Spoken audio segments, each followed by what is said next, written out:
ലോകശ്രദ്ധ ആകർഷിച്ച പൊന്യത്തങ്കത്തിന് കതിരൂർ പൊന്യത്തെ ഏഴരക്കണ്ടത്തിൽ അരങ്ങൊരുങ്ങി.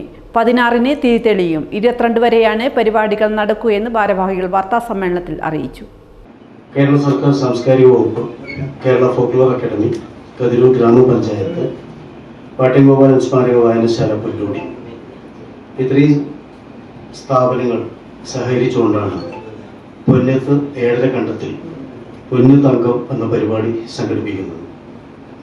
ഒരു പുതിയ എഡിഷനിലേക്ക് വരുമ്പോൾ പഴയ മിത്തിനെ അധികരിച്ചുകൊണ്ട് ഒരു ജനതയെ ഒരു ഗ്രാമത്തിൻ്റെ പാഠം പഠിപ്പിക്കണം.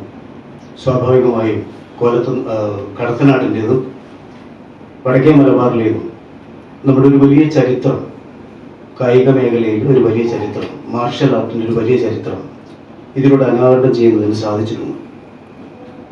പൊന്യത്ത് ഏഴരക്കണ്ടത്തിൽ വെച്ചാണ് കൊയ്ത്ത് നടന്നത് എന്നുള്ളത് തന്നെയാണ് അതിൻ്റെ അടിസ്ഥാനപരമായ ഒരു കാരണം. സ്വാഭാവികമായും പുല്ലോടിയിലെ പാട്ടിയംഗോപാലൻ വായനശാലയുടെ നേതൃത്വത്തിലാണ് ഇത് ആരംഭിക്കുന്നതെങ്കിലും പിന്നീട് ഇന്ന് അഖിലേന്ത്യാ തലത്തിലും അന്താരാഷ്ട്ര തലത്തിലും അറിയപ്പെടുന്ന ഒരംഗമായി ഇത് മാറിയിട്ടുണ്ട്. പൊന്യത്തങ്കം കേട്ടിട്ട് വരുന്നവർ, അറിഞ്ഞു വരുന്നവർ, നെറ്റിലൂടെ അറിഞ്ഞു വരുന്നവർ, അങ്ങനൊരു വലിയ ആളുകൾ എത്തിച്ചേരുന്ന ഒരു മഹാസംരംഭമാണ് ഫെബ്രുവരി 16 മുതൽ 22 വരെ പൊന്യം ഏഴരക്കണ്ടത്തിൽ വെച്ച് നടക്കുന്നത്.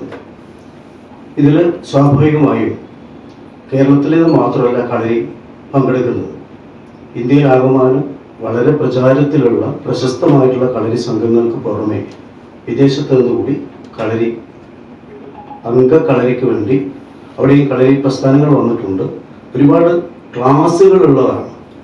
സ്വാഭാവികമായും കളരി പ്രസ്ഥാനം നമുക്ക് മാത്രമുള്ളതല്ല, ലോകത്തിൽ മുഴുവൻ മാർഷൽ ആർട്ട് ഉണ്ട്. അതിലൊക്കെ പലയിടങ്ങളിലും കളരിയുണ്ട്. പ്രത്യേകിച്ചും പാനേഷ്യൻ കൺട്രീസിൽ ഒരുപാട് സ്ഥലത്ത് നിന്ന് കൊള്ളുകയും കൊടുക്കുകയും ചെയ്തിട്ടുള്ള കളരി പ്രസ്ഥാനങ്ങൾ മുഴുവൻ പൊന്യത്തേക്ക് എത്തിച്ചേരുന്നുണ്ട്.